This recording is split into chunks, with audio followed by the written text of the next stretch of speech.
ब्रह्ममुरारिसुरार्चितलिङ्गं निर्मलभासितशोभितलिङ्गम् जन्मजदुःखविनाशकलिङ्गं तत्प्रणमामि सदा शिवलिङ्गम्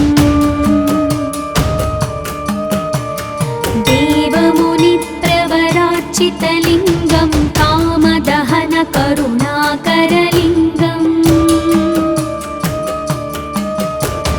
रावणदर्पविनाशनलिङ्गं तत्प्रणमामि सदा शिवलिङ्गम् सर्वसुगन्धसुलेपितलिङ्गं बुद्धिविवर्धनकारणलिङ्गं सिद्धसुरासुरवन्दितलिङ्गं तत्प्रणमामि सदा शिवलिङ्गम्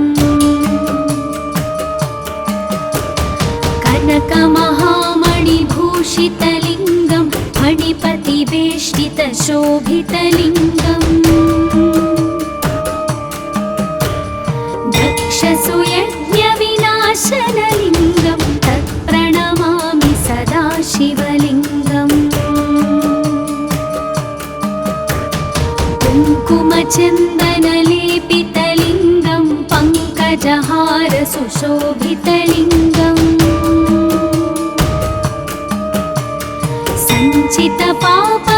सञ्चितपापविनाशनलिङ्गं तत्प्रणमामि सदा शिवलिङ्गम्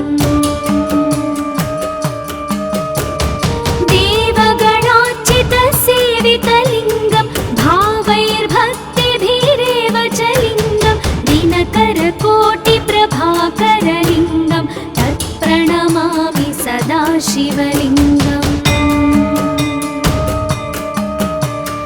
अष्टदलोपरिवेष्टितलिङ्गं सर्वसमुद्भवकारणलिङ्गम् अष्टदरिद्रविनाशनलिङ्गं तत्प्रणमामि सदा शिवलिङ्गम् सुरगुरुसुरवरपूजितलिङ्गं सुरवनपुष्पसदार्चितलिङ्गम् परात्परं परमात्मकलिङ्गं तत्प्रणमामि सदा शिवलिङ्गम् तत्प्रणमामि सदा शिवलिङ्गम् तत्प्रणमामि सदा शिवलिङ्गम् लिङ्गाष्टकमिदं पुण्यं यः पठेत् शिवसन्निधौ शिवलोकमवाप्नोति शिवेन सह मोदते। ॐ नमः शिवाय।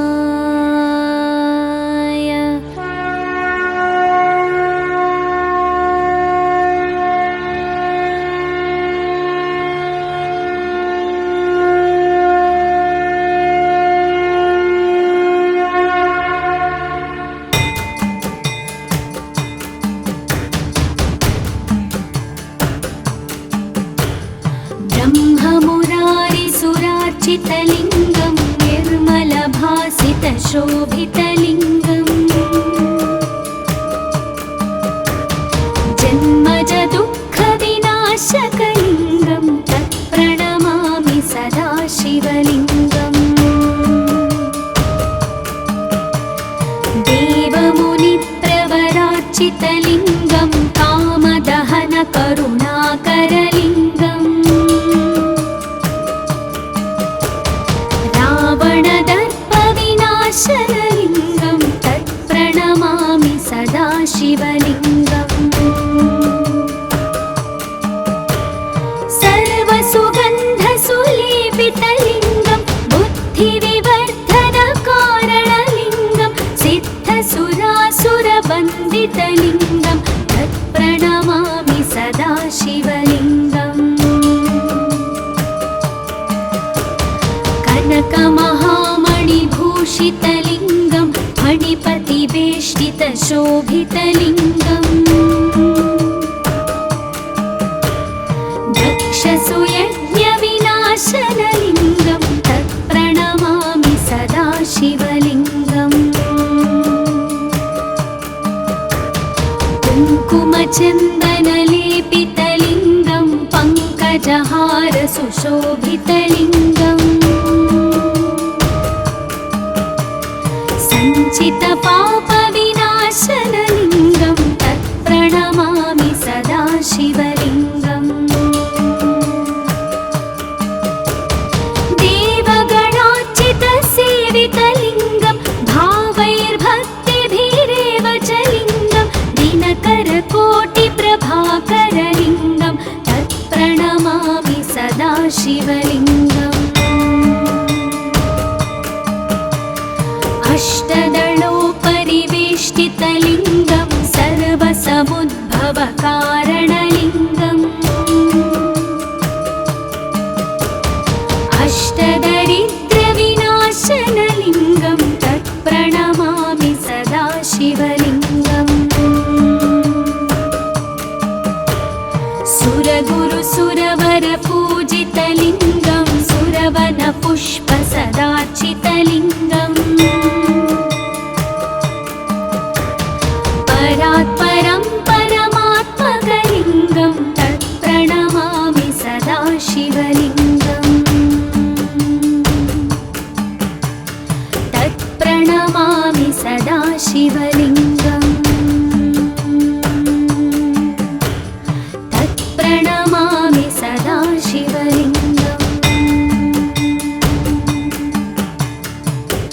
लिङ्गाष्टकमिदं पुण्यं यः पठेत् शिवसन्निधौ शिवलोकमवाप्नोति शिवेन सह मोदते। ॐ नमः शिवाय।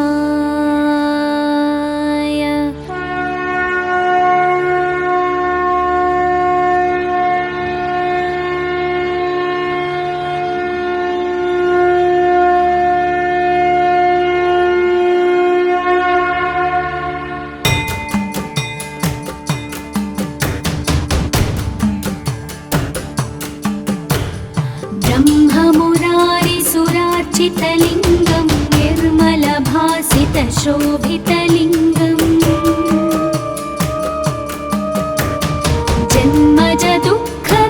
जन्मजदुःखविनाशकलिङ्गं तत्प्रणमामि सदा शिवलिङ्गम्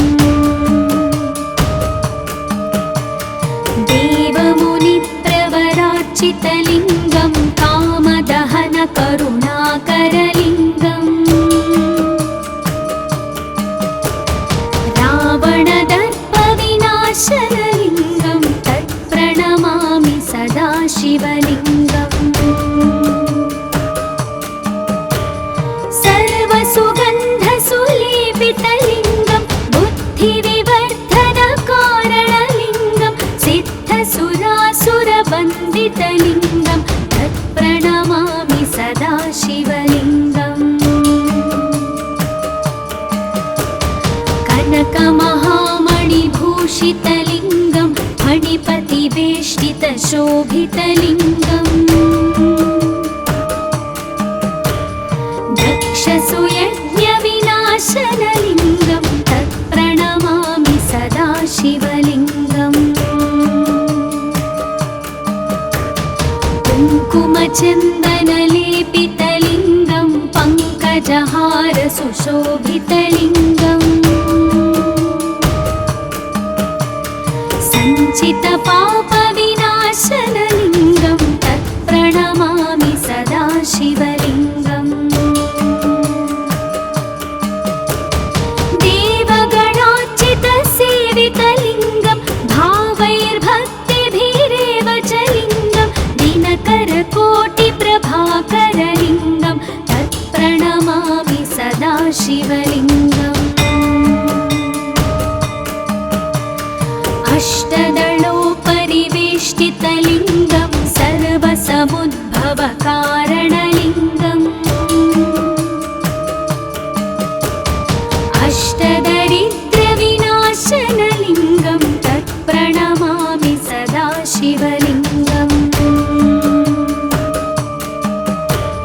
सुरगुरुसुरवरपूजितलिङ्गं सुरवनपुष्पसदार्चितलिङ्गम् परात्परं परमात्मकलिङ्गं तत्प्रणमामि सदा शिवलिङ्गम् तत्प्रणमामि सदा शिवलिङ्गम् तत्प्रणमामि सदा शिवलिङ्गम् लिङ्गाष्टकमिदं पुण्यं यः पठेत् शिवसन्निधौ शिवलोकमवाप्नोति शिवेन सह मोदते। ॐ नमः शिवाय।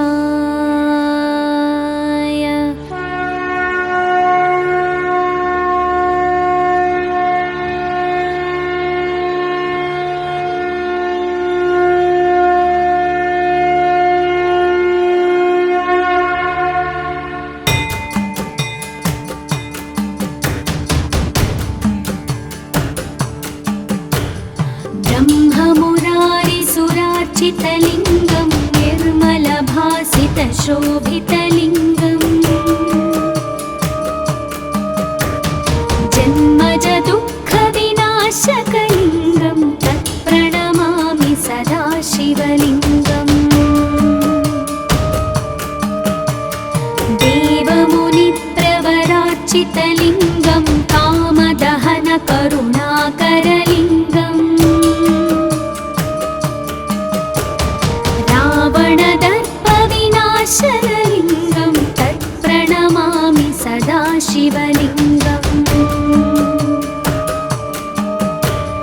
सर्वसुगन्धसुलेपितलिङ्गं बुद्धिविवर्धनकारणलिङ्गं सिद्धसुरासुरवन्दितलिङ्गं तत्प्रणमामि सदा शिवलिङ्गम् कनकमहामणिभूषितलिङ्गं फणिपतिवेष्टितशोभितलिङ्गम्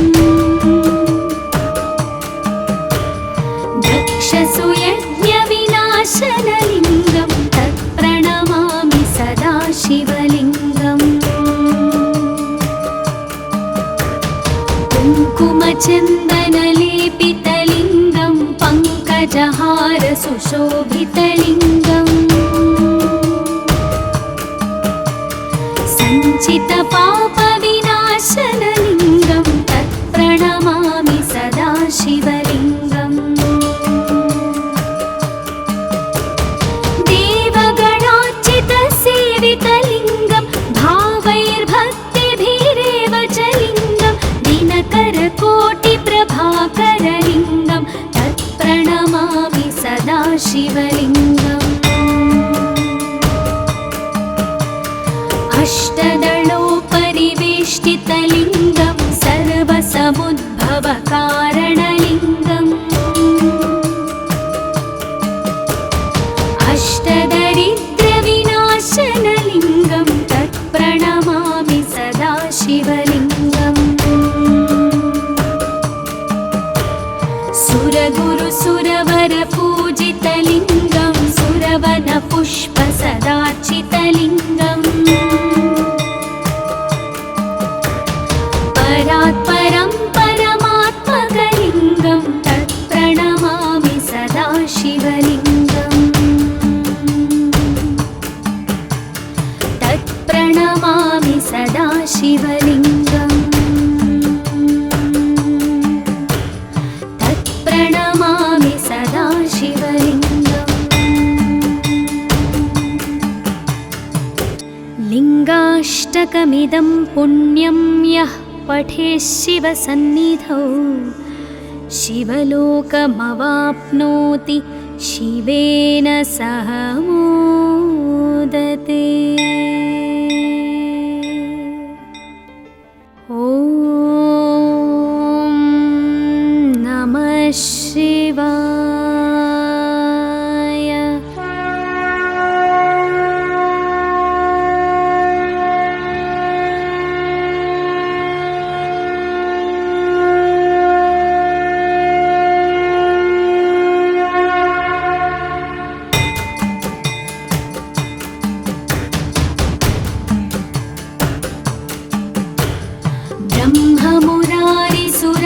निर्मलभासितलिङ्गं निर्मलभासितशोभितलिङ्गम् जन्मज दुःखविनाशकलिङ्गं तत्प्रणमामि सदा शिवलिङ्गम् देवमुनिप्रवरार्चितलिङ्गं कामदहनकरुणाकरलिङ्गम् रावणदर्पविनाशनलिङ्गं तत्प्रणमामि सदा शिवलिङ्गम् सर्वसुगन्धसुलेपितलिङ्गं बुद्धिविवर्धनकारणलिङ्गं सिद्धसुरासुरवन्दितलिङ्गं तत्प्रणमामि सदा शिवलिङ्गम् कनकमहामणिभूषितलिङ्गं फणिपतिवेष्टितशोभितलिङ्गम् दक्षसुयज्ञविनाशनलिङ्गं तत्प्रणमामि सदा शिवलिङ्गम् कुङ्कुमचन्दनलेपितलिङ्गं पङ्कजहारसुशोभितलिङ्गम् सञ्चितपापविनाशनलिङ्गं तत्प्रणमामि सदा शिवलिङ्गम्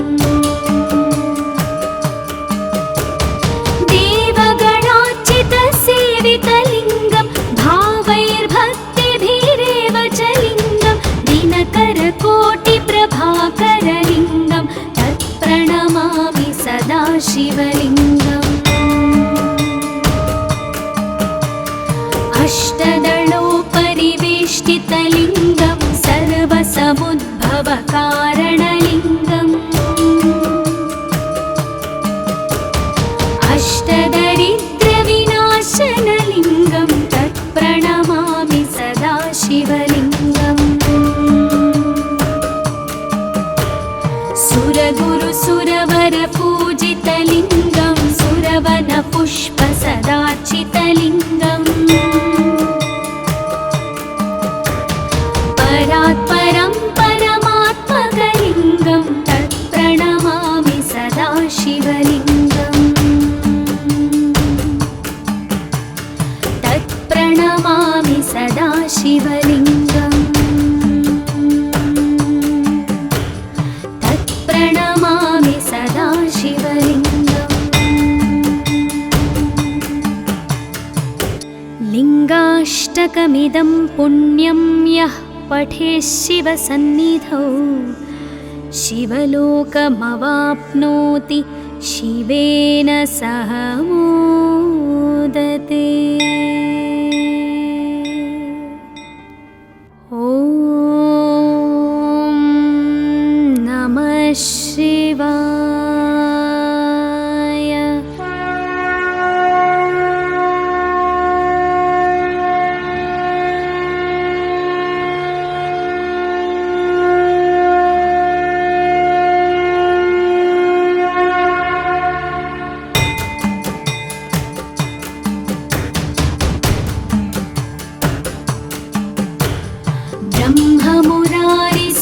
ब्रह्ममुरारिसुरार्चितलिङ्गं निर्मलभासितशोभितलिङ्गम् जन्मज दुःखविनाशकलिङ्गं तत्प्रणमामि सदा शिवलिङ्गम् देवमुनिप्रवरार्चितलिङ्गं कामदहनकरुणाकरलिङ्गम्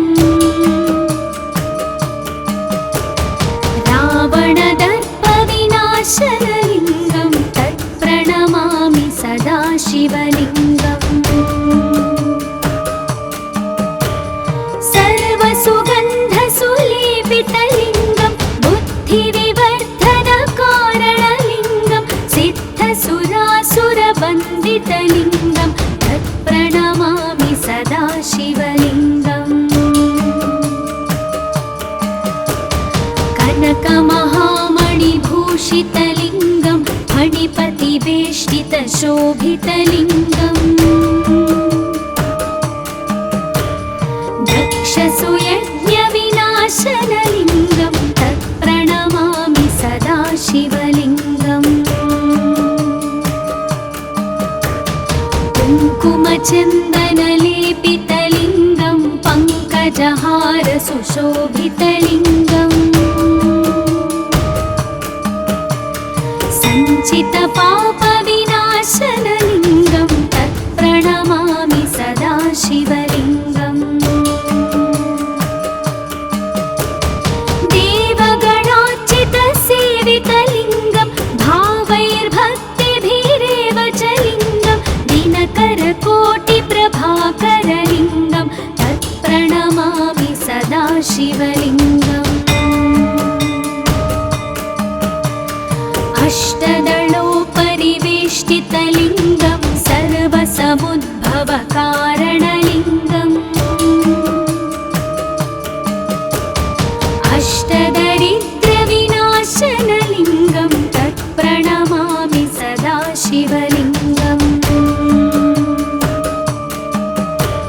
सुरगुरुसुरवरपूजितलिङ्गं सुरवनपुष्पसदार्चितलिङ्गम्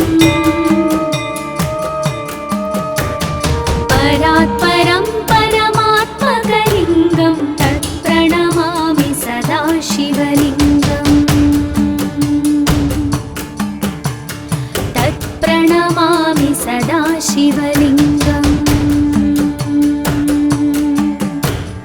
तत्प्रणमामि सदा शिवलिङ्गम् लिङ्गाष्टकमिदं पुण्यं यः पठेत् शिवसन्निधौ शिवलोकमवाप्नोति शिवेन सह मोदते। ॐ नमः शिवाय।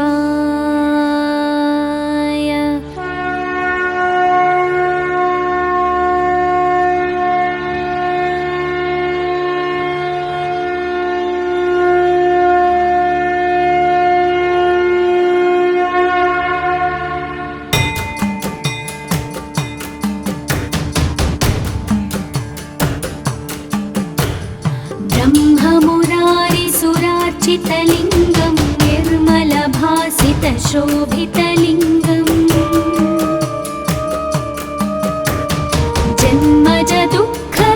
जन्मजदुःखविनाशकलिङ्गं तत्प्रणमामि सदा शिवलिङ्गम् देवमुनिप्रवरार्चितलिङ्गं कामदहनकरुणाकरलिङ्गम् रावणदर्पविनाशनलिङ्गं तत्प्रणमामि सदा शिवलिङ्गम् सर्वसुगन्धसुलेपितलिङ्गं बुद्धिविवर्धनकारणलिङ्गं सिद्धसुरासुरवन्दितलिङ्गं तत्प्रणमामि सदा शिवलिङ्गम् कनकमहामणिभूषितलिङ्गं फणिपतिवेष्टितशोभितलिङ्गम् दक्षसुयज्ञविनाशनलिङ्गं तत्प्रणमामि सदा शिवलिङ्गम् कुङ्कुमचन्दनलेपितलिङ्गं पङ्कजहारसुशोभितलिङ्गम् सञ्चितपापविनाशनलिङ्गं तत्प्रणमामि सदा शिवलिङ्गम् देवगणार्चितसेवितलिङ्गं भावैर्भक्तिभिरेव च लिङ्गं दिनकरकोटिप्रभाकरलिङ्गं तत्प्रणमामि सदा शिवलिङ्गम् अष्टदलोपरिवेष्टितलिङ्गं सर्वसमुद्भवकारणलिङ्गम्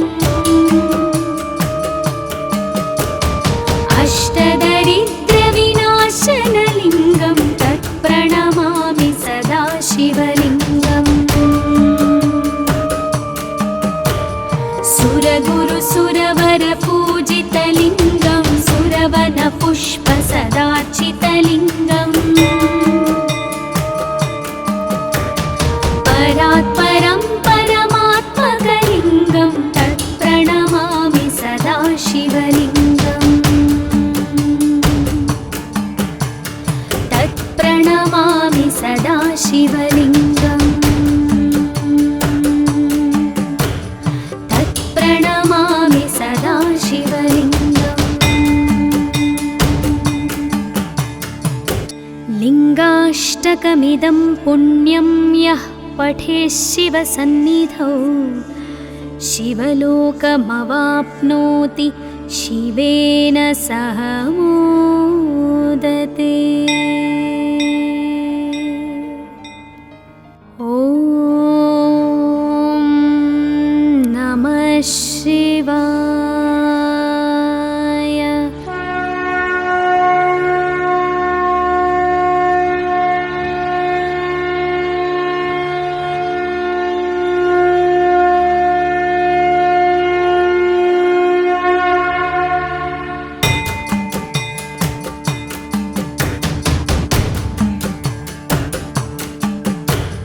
ब्रह्ममुरारिसुरार्चितलिङ्गं निर्मलभासितशोभितलिङ्गम् जन्मजदुःखविनाशकलिङ्गं तत्प्रणमामि सदाशिवलिङ्गम् देवमुनिप्रवरार्चितलिङ्गं कामदहनकरुणाकरलिङ्गम् रावणदर्पविनाशनलिङ्गं तत्प्रणमामि सदाशिवलिङ्गम् सर्वसुगन्धसुलेपितलिङ्गं बुद्धिविवर्धनकारणलिङ्गं सिद्धसुरासुरवन्दितलिङ्गं तत्प्रणमामि सदाशिवलिङ्गम् कनकमहामणिभूषितलिङ्गं मणिपतिवेष्टितशोभितलिङ्गम् दक्षसुयज्ञविनाशनलिङ्गं तत्प्रणमामि सदाशिवलिङ्गम् कुङ्कुमचन्दनलेपितलिङ्गं पङ्कजहारसुशोभितलिङ्गम् सञ्चितपापविनाशनलिङ्गं तत्प्रणमामि सदाशिवलिङ्गम् देवगणार्चितसेवितलिङ्गं भावैर्भक्तिभिरेव च लिङ्गं दिनकरकोटिप्रभाकरलिङ्गं तत्प्रणमामि सदाशिवलिङ्गम् अष्टदलोपरिवेष्टितलिङ्गं सर्वसमुद्भवकारणलिङ्गम् अष्टदरिद्रविनाशनलिङ्गं तत्प्रणमामि सदाशिवलिङ्गम् सुरगुरुसुरवरपूजितलिङ्गं सुरवनपुष्पसदार्चितलिङ्गम् परात्परं परमात्मकलिङ्गं तत्प्रणमामि सदाशिवलिङ्गम् तत्प्रणमामि सदाशिवलिङ्गम् तत्प्रणमामि सदाशिवलिङ्गम् लिङ्गाष्टकमिदं पुण्यं यः पठेत् शिवसन्निधौ शिवलोकमवाप्नोति शिवेन सह मोदते।